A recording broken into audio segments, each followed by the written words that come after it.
샬롬, 말씀과 함께 새로운 날 시작합니다. 기도하겠습니다. 사랑하는 주님, 부활의 주일을 보내고 또 우리를 찾아오시는 주님을 기대하게 됩니다. 실패의 자리, 낙심의 자리까지 찾아와서 위로해 주시는 주님의 그 말씀이 오늘 아침 그립습니다. 우리에게 말씀하여 주시옵소서. 예수님의 이름으로 기도합니다. 아멘. 아멘. 열심히 뭔가 했는데 손에 남는 게 없는 것 같은 그런 느낌의 날들 있잖아요. 마치 밤새 뭘 한 것 같은데 아침엔 남은 게 없는, 내가 뭐 했나 싶은 그런 날들 우리에게도 있잖아요. 신앙생활도 그런 것 같습니다. 예수님을 사랑해서 뭔가를 했었다고 생각되지만 내가 뭘 했지? 내가 그렇게 해서 정말 내 믿음이 있었나? 그런 생각들이 찾아오는 날, 여러분 혹시 오늘이 그런 날이십니까? 오늘 우리가 요한복음 21장 1절에서 14절 말씀 함께 볼 건데요. 부활하신 예수님이 그렇게 밤새 헛손질하는 제자들을 찾아오셨어요. 그리고 그 제자들을 따뜻한 아침으로 위로하신 이야기, 오늘 본문의 이야기 한번 들어볼까요? 제21장.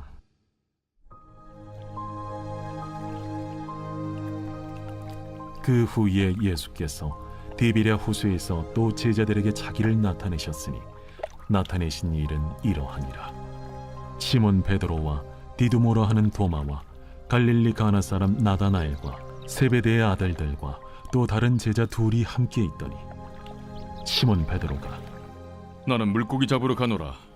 우리도 함께 가겠다 하고 나가서 배에 올랐으나 그날 밤에 아무것도 잡지 못하였더니 날이 새어갈 때에 예수께서 바닷가에 서셨으나 제자들이 예수이신 줄 알지 못하는지라. 얘들아, 너희에게 고기가 있느냐? 없나이다. 그물을 배 오른편에 던지라. 그리하면 잡으리라. 하시니 이에 던졌더니 물고기가 많아 그물을 들 수 없더라. 예수께서 사랑하시는 그 제자가 베드로에게 이르되 주님이시라. 시몬 베드로가 벗고 있다가 주님이라 하는 말을 듣고 겉옷을 두른 후에 바다로 뛰어내리더라. 다른 제자들은 육지에서 거리가 불과 한 50칸쯤 되므로 작은 배를 타고 물고기 든 그물을 끌고 와서 육지에 올라보니 숯불이 있는데 그 위에 생선이 놓였고 떡도 있더라. 지금 잡은 생선을 좀 가져오라. 시몬 베드로가 올라가서 그물을 육지에 끌어올리니 가득히 찬 큰 물고기가 153마리라. 이같이 많으나 그물이 찢어지지 아니하였더라. 와서 조반을 먹으라. 제자들이 주님이신 줄 아는 고로 당신이 누구냐 감히 묻는 자가 없더라. 예수께서 가셔서 떡을 가져다가 그들에게 주시고 생선도 그와 같이 하시니라. 이것은 예수께서 죽은 자 가운데서 살아나신 후에 세 번째로 제자들에게 나타나신 것이라. 아멘. 부활하신 예수님이 제자들이 숨어 있는 곳에 오셔서 만나긴 했는데, 그런데 영 관계가 좀 불편한 거예요. 제자 베드로가 3절에 이렇게 말하잖아요. 난 물고기나 잡으러 갈랜다. 자, 여러분, 사람을 낚는 어부로 부름받을 때 다 버리고 떠났던 베드로잖아요. 그런데 십자가 앞에서 예수님을 3번이나 모른다고 부인해서 그런지 그는 자신을 못 견디는 것 같아요. 생각하면 자신의 실수, 실패가 견디기 힘들고 수치스러웠던 것 같습니다. 결국 갈릴리의 옛 삶으로 도피하듯 도망치고 있는 거죠. 다른 제자들도 덩달아 베드로를 따라 고기 잡으러 떠났습니다. 그런데요, 그 밤은 더 처절했습니다. 더 실패감이 올라왔어요. 3절에 그날 밤에 아무것도 잡지 못했답니다. 갈릴리 바다의 베테랑 어부들이잖아요. 3년 쉬었어도 이 손맛이 어디 안 갈 텐데 주님이 빠진 그들의 수고, 그것은 철저하게 무능력하고 무기력해지는 빈 그물로 끝나는 것을 보여줍니다. 자, 이 말씀을 읽고 있는 로마의 핍박 가운데 있는 요한 공동체 그 성도들도 이 제자들과 같은 마음 아니었을까요? 믿음을 지키겠다고 밤새워 수고하듯 몸부림쳐 봤지만 이제 나 혼자 남은 것 같고, 그리고 예수를 믿는데 왜 이렇게 힘든지 막 피로감이 어마어마하게 쌓이는 것이, 이렇게는 힘들어서 못하겠다, 옛날로 돌아가고 싶다, 이런 유혹이 찾아오고 있지 않았겠습니까? 요한복음을 읽으며 그들은 실패하고 지쳐있는 교회를 향해 오늘 아침 바닷가에 서 계신 예수님을, 이 말씀을 읽고 있는 사람들도 만나게 되는 거죠. 자, 예수님이 바닷가에 서 계세요.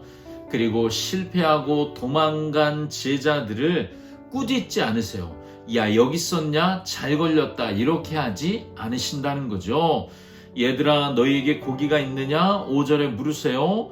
그리고 그들의 텅 빈 현실을 다정하게 어루만져 주십니다. 자, 얘들아, 그물을 배 오른편에 던져보자. 6절에 명령하시죠.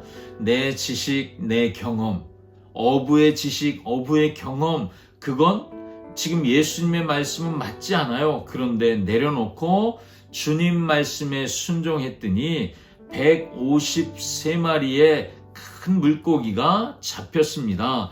그물이 찢어질 정도였습니다. 여러분, 우리 인생의 그물, 우리 인생이 채워지는 것은 우리가 열심히 수고해야 채워지는 것이 아니라는 거죠. 예수님의 말씀에 순종하면 그 은혜로 채워지게 됩니다. 자, 여러분, 그렇게 고기를 잡았는데 더 놀라운 장면이 기다리고 있어요. 제자들이 무태에 올라오니까 예수님이 피워 놓으신 숯불이 거기 있었습니다. 베드로에게 숯불은 어떤 기억이죠? 며칠 전 대제사장의 집에서 숯불이 피워져 있는 그 뜰에서 베드로가 3번이나 예수님 모른다고 부인하고 저주까지 했잖아요. 평생 지워지지 않는 트라우마, 이게 베드로에게 있는데 그것이 숯불만 보면 올라오는 거죠. 그런데 예수님이 그 숯불에 생선과 떡을 구워주시며 그들의 아침밥을 준비해 주셨습니다. 와서 조반 먹어라, 아침 먹어라 하고 12절에 부르시잖아요. 베드로의 가장 뼈아픈 수치, 그 자리에 예수님이 지금 은혜의 밥상을 차려주시는 거예요. 책망도 하지 않으시고 벌 주지도 않으시고 당신의 찢기신 살과 피를 내어주신 그 은혜로 준비하신 아침 밥상, 그것을 제자들을 먹이고 계시는 것이죠. 여러분, 이것이 죽음을 이기신 생명의 주님이 실패를 다루는 방식이에요. 우리도 실패할 때가 있잖아요. 우리도 좌절할 때가 있잖아요. 나 이것밖에 안 돼. 다시 주님 뵐 면목이 없어. 어쩌면 베드로처럼 생각하게 되잖아요. 그런데 예수님이 오늘 그 실패를 어떻게 다루고 계십니까? 그들을 오히려 위로하시고 격려해 주시고 그들의 필요를 채워주시고 먹을 걸 주시며 기운 차리게 해주시고 다시 일어날 용기를 주시는 것을 보게 됩니다. 자, 여러분, 실패하셨습니까? 주저앉으셨어요? 열심히 뭘 했는데 내 손에 쥐어진 게 없어서 낙심하셨습니까? 여러분, 우리는 그렇게 실패하고 도망치고 숨어버려도 예수님은 결코 우리를 포기하지 않으십니다. 내 인생의 가장 캄캄한 밤, 그 밤일지라도 예수님 찾아오십니다. 내가 가장 숨기고 싶은 실패의 씁쓸한 기억, 예수님은 그걸 은혜의 밥상으로 덮어주십니다.